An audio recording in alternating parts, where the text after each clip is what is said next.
Hey everyone, what's up? Yes, I am here to give you an overall review and thoughts. Of course, I did a bit of a first impressions on my phone, so I might delete that because this is basically going to be a combination of both. So my first impressions of the Super Nintendo Classic Edition, the SNES Classic Edition, which is the follow-up to the NES Classic Edition. I have to say I'm very impressed. Now, first of all, for anybody that's curious of how much it is, it goes for around. It goes for around basically $79, $80 overall if you just want to round it out, but actually it's about $79 depending on where you get it. We all know that there have been some people that, just like with the NES Classic, have been scalping this when they buy it and charging maybe $30 more or something like that, or $25 more than they should. But overall, besides that, I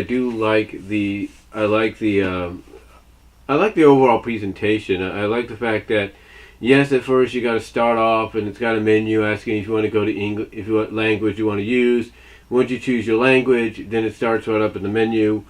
And what I like about it is when you are wanting to go to another game, you can actually push the reset button just like you would on the original Super Nintendo, but instead of resetting the game, it resets you over to the main menu, and you could just go to another game from there.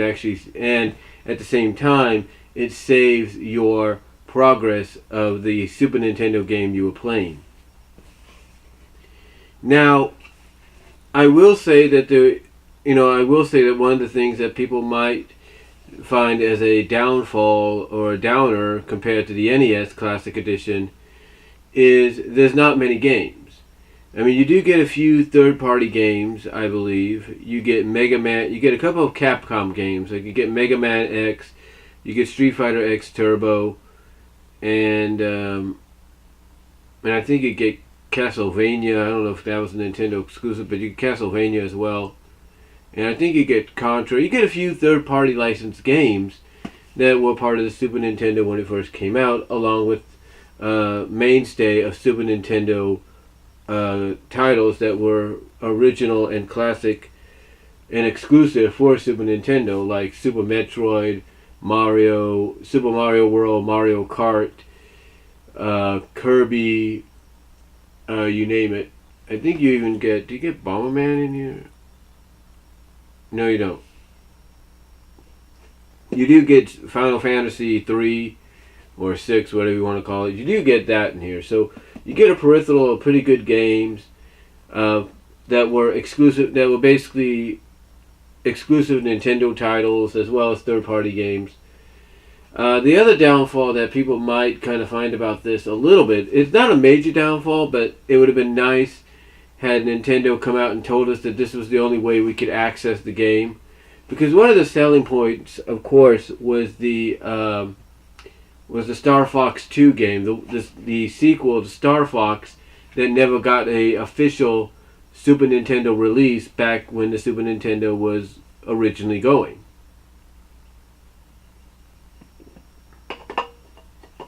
So what happened, so basically when this came out, one of the selling points that Nintendo thought would help them with it is now people got a chance to play Star Fox 2. Never released, they get to play Star Fox 2. However, there's a catch. And it even says here on the box, and again, it would have been nice if Nintendo would have said this right off the bat, you have to pass the first level of Star Fox to unlock Star Fox 2. Yeah, you have to play one level of Star Fox right here to play Star Fox 2. You got to play the first level of Star Fox to play Star Fox 2. You got to pass that level. Overall, you got about, let's see, you got 1, 2, 3, 4, 5, 6, 7, 8, 9, 10, 11, 12. Oh, hold on. You got 1, 2, 3, 4, 5, 6, 7. Oh, I'll look in the games here, right here. Hold on.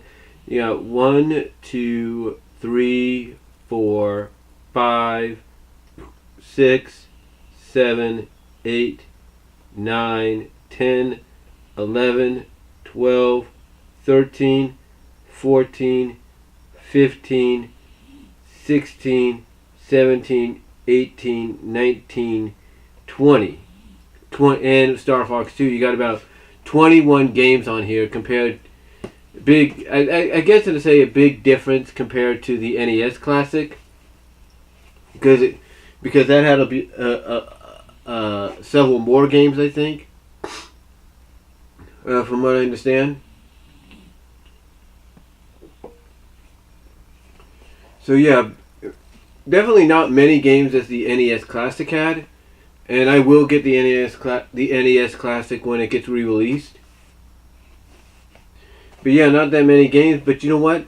This is when Nintendo was entering the 16-bit market and basically dominated that market with the games that they had. So yeah, it's just, so you can't really blame Nintendo for saying, okay, we gotta pack enough games in here for people to play that they won't get tired.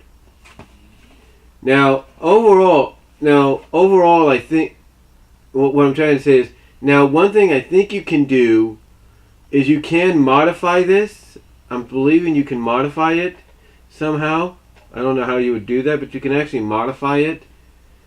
Because there's a lot of clones, if not basically the same system that's being sold, that allows you more games than what's on here. So I think you can modify it maybe by having an SD card or something.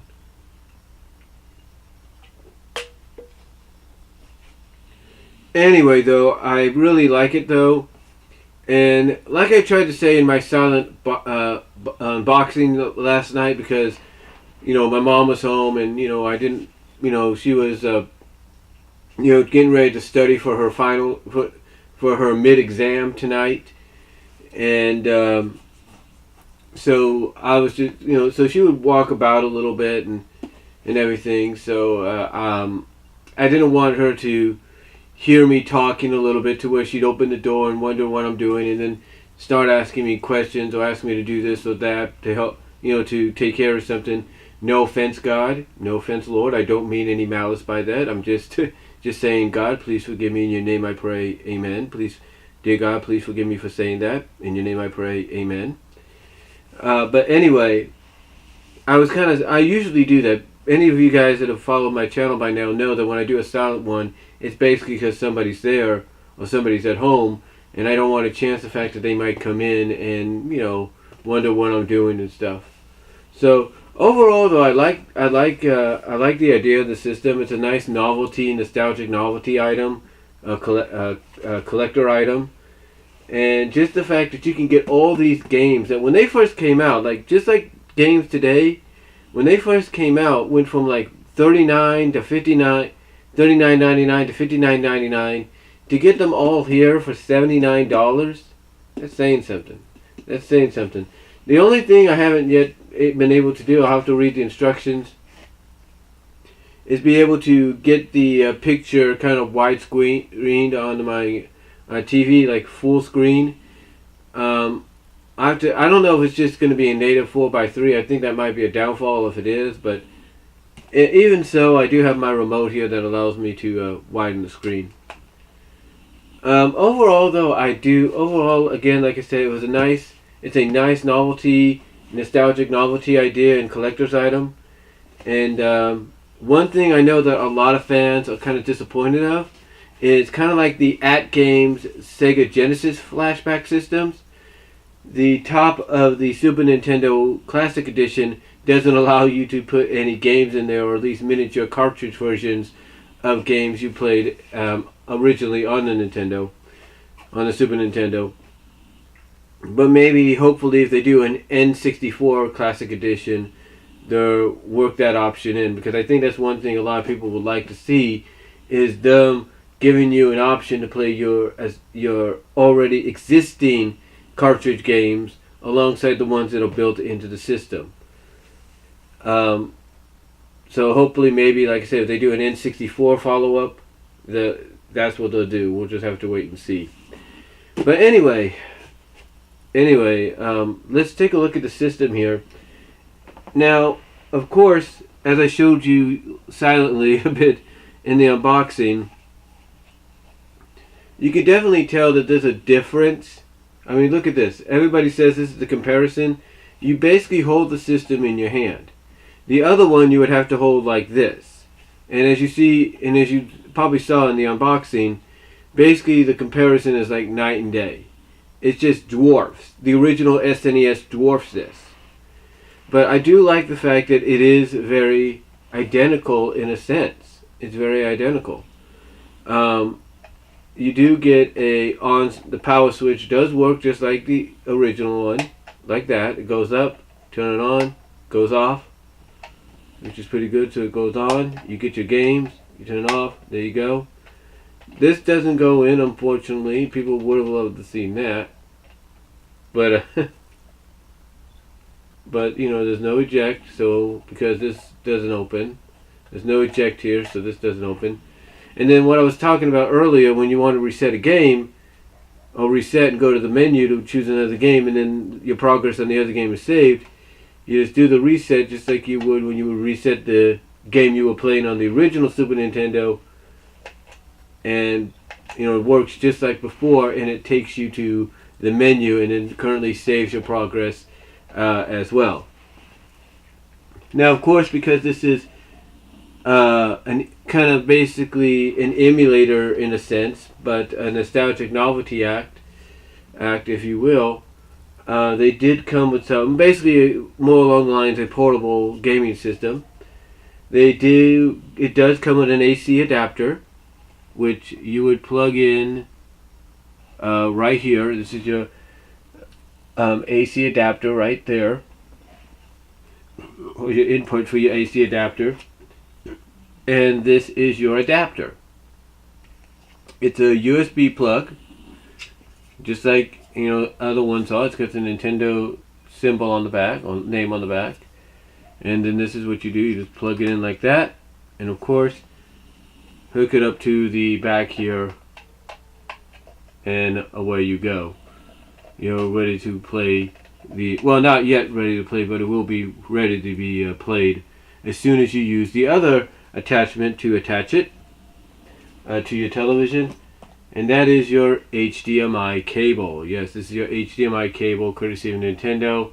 You could probably end up using, if you have extra Super Nintendo HDMIs, you could probably end up using one of them in case something happens. Like you could probably use your switched HDMI cable, or maybe your Wii U HDMI cable.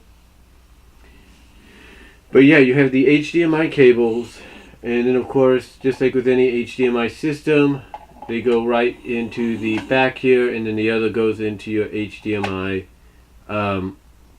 output or input, whatever. What's this one? Your HDMI input. You put this is the output right here, so you put this in, and then of course the other one goes to your HDMI input on your television. Now, one thing I'm sure a lot of people were always curious about when this system came out is, okay, that's nice and all, but where does the controllers go? Well, the controllers, believe it or not, are basically remodels or remolds of the original Super Nintendo controllers themselves.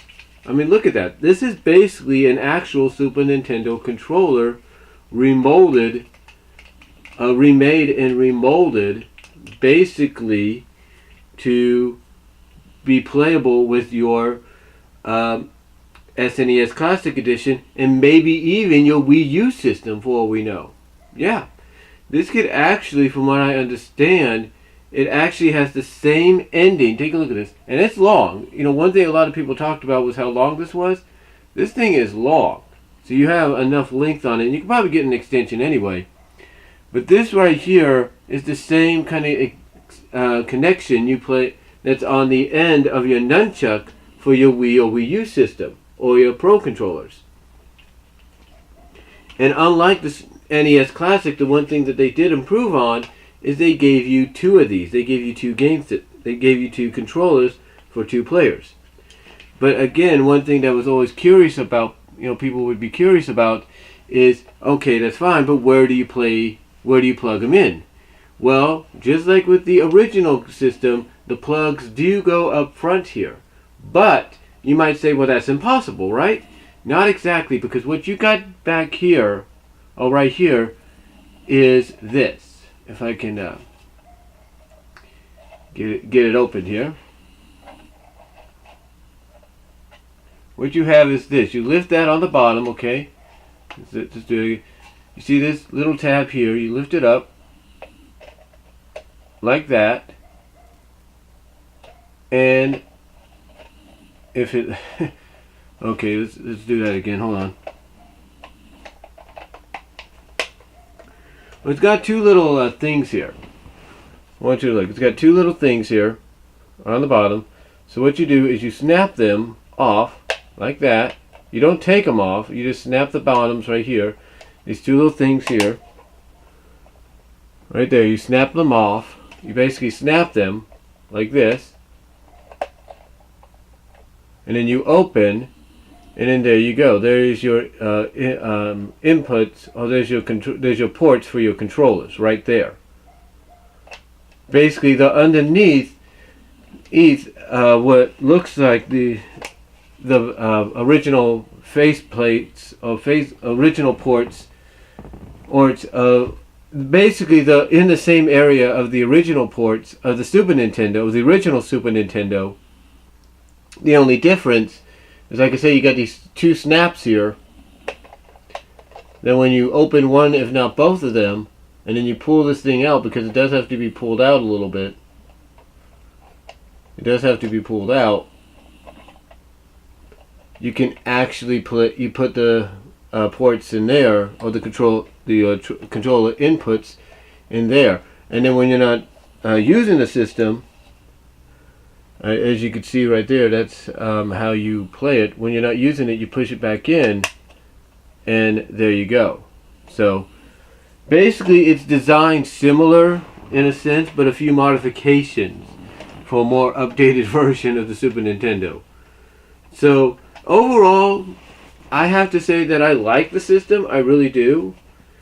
I know some people have their opinions about it, like they could have put a few more games, they could have got a few more third-party licenses, and all that, and that's true. But overall, I really don't see any issue with it. I really don't. So, and thank God, I was able to get one when it was available at my job, because they've had them available before, but I've never had a chance to get one until now, and it was the last one we had in the more recent shipment we got. So again, thank God for that, and I'm very proud of having it. So overall, those are my first impressions and my overall review. An overview of the SNES Classic Edition. I highly recommend, if you can get it for $79 or cheaper, or whatever retail store you work at sells it. I would recommend going out and getting it, especially for those that grew up on the Super Nintendo. It's definitely worth having, and definitely highly entertaining. And you can have games you never had before in your collection. How about that? So that's all I'm going to say on it, folks. Let me know what you think down below. Thank you all for watching, and I'm out.